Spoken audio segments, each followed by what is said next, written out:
Sir, I rise to command the Lokpal and the Lokayuktas Bill 2011 to the distinguished member of this House. Sir, since my colleague has already commanded this bill to the Honorable House, I will not take too much time.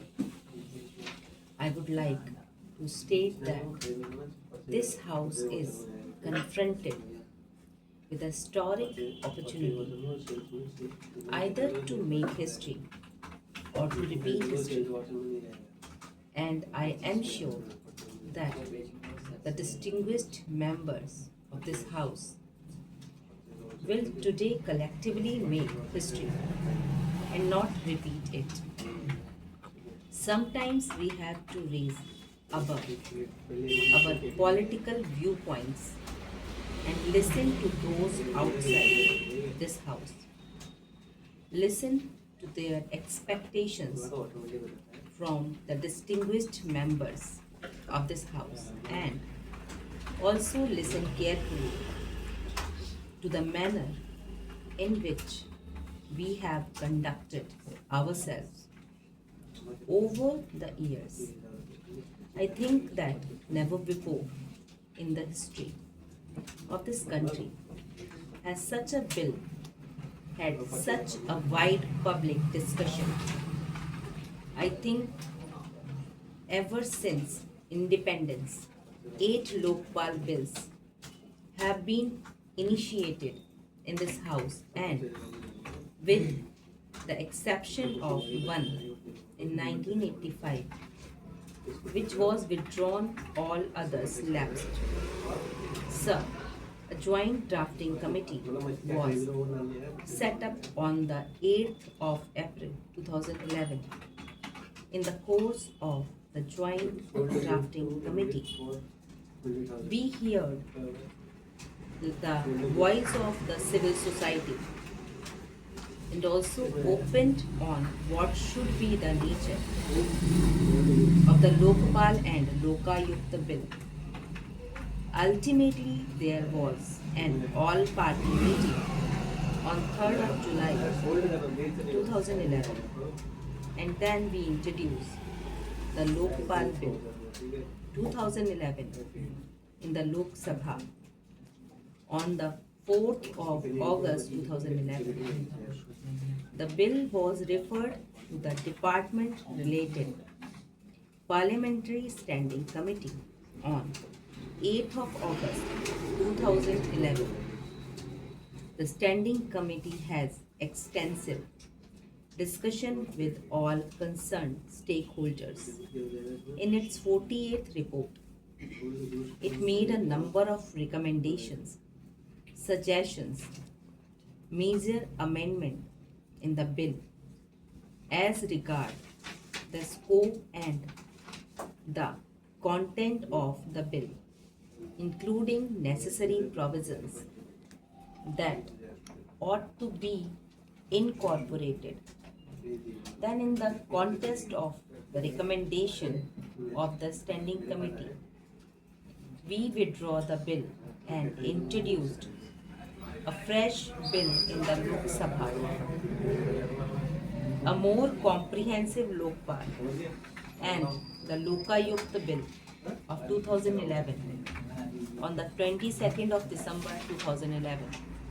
It was passed on the 27th of December in the Lok Sabha, but when it come to this House adopted a motion on the 21st of May 2012 and referred the matter to the Select Committee. I must say, and I must compliment the distinguished members of the Select Committee, that they very carefully looked at various provisions of the bill and made very comprehensive recommendations. The leader of the opposition here was also responsible in taking a very constructive approach to ensure that we have comprehensive and well thought out legislation which should be presented to this House to be passed. Now, sir, as I want to make it very short, so I just want to give silent feature of the bill as passed by the Lok Sabha and then the silent feature of the amendments that are being moved in the context of the recommendations of the Select Committee. Sir, the bill was passed by the Lok Sabha, provides broadly for the following. One, it seeks to establish the institution of the Lokpal at the center and the Lokayukta at the level of the state and thus seek to provide a uniform vigilance and anti-corruption roadmap for the nation both at the center and the states. Two, the Lokpal will consist of a chairperson with a maximum of 8 members, of which 50% shall be judicial members and 50% of the members of the Lokpal shall come from among the SCs, the STs, the OBCs, minorities and women. The selection of the chairperson and the member of Lokpal shall be through a selection committee consisting of the Prime Minister, the Speaker of the Lok Sabha, the Leader of the Opposition in the Lok Sabha, the Chief Justice of India, or a sitting Supreme Court judge nominated by the Chief Justice of India and the eminent jurist to be nominated by the President of India. 3. A search committee will assist the selection committee in the process of selection. 50% of the members of the search committee will also be formed amongst the SCs, the STs, the OBCs, minorities and women. 4. The Prime Minister has been brought under the purview of the Lokpal with subject what matter, exclusions and specific process for handling complaints against the Prime Minister. 5.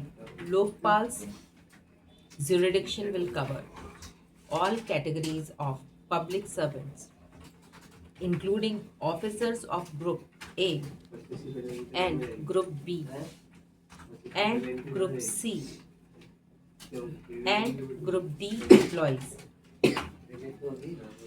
of government on complaints referred to the CBC by the Lokpal.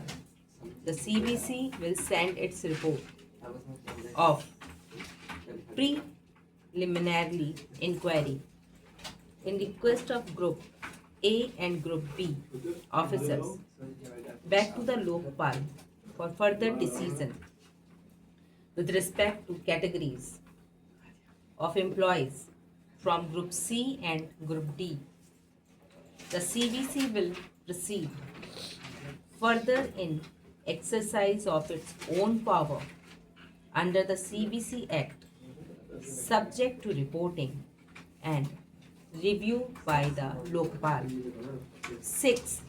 The Lokpal will have the power of superintendence and direction over any investigating agency, including the CBI, for cases referred to them by the Lokpals.